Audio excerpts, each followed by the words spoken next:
तू बतिया बतावा ए रानी, खुल के तू बतिया बतावा ए रानी। कौन बात बा कौन परेशानी, खुल के तू बतिया बतावा ए रानी।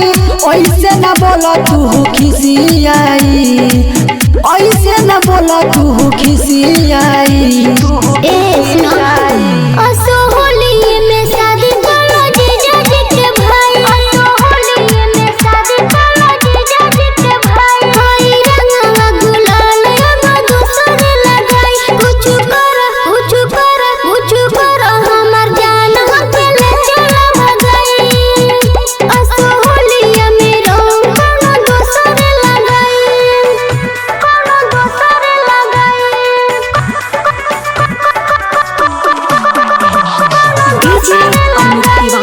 पांडे रिकॉर्डिंग स्टूडियो पंचदेवरी बाजार।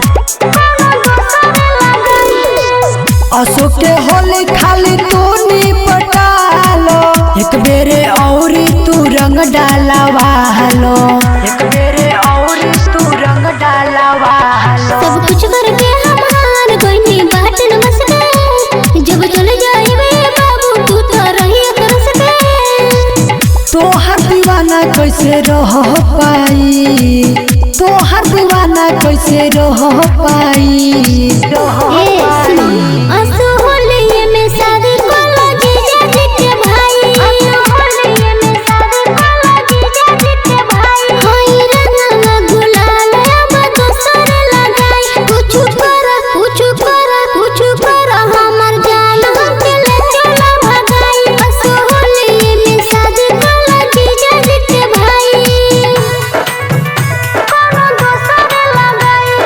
होली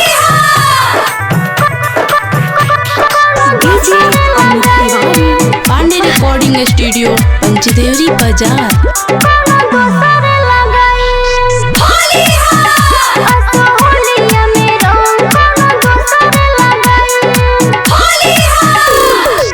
सुनो ये जान तनी करह विश्वास हो, आंसू के बाड़ू तू जिए के आस हो, आंसू के बाड़ू तू जिए के आस हो। मीठी मीठी बात में ले लो फसाई, सुनी के तोहर बात हमके आवे रुआई। मिथुन के दीहा जनी भूलाई, वर्तमान के दीहा जनी भूलाई।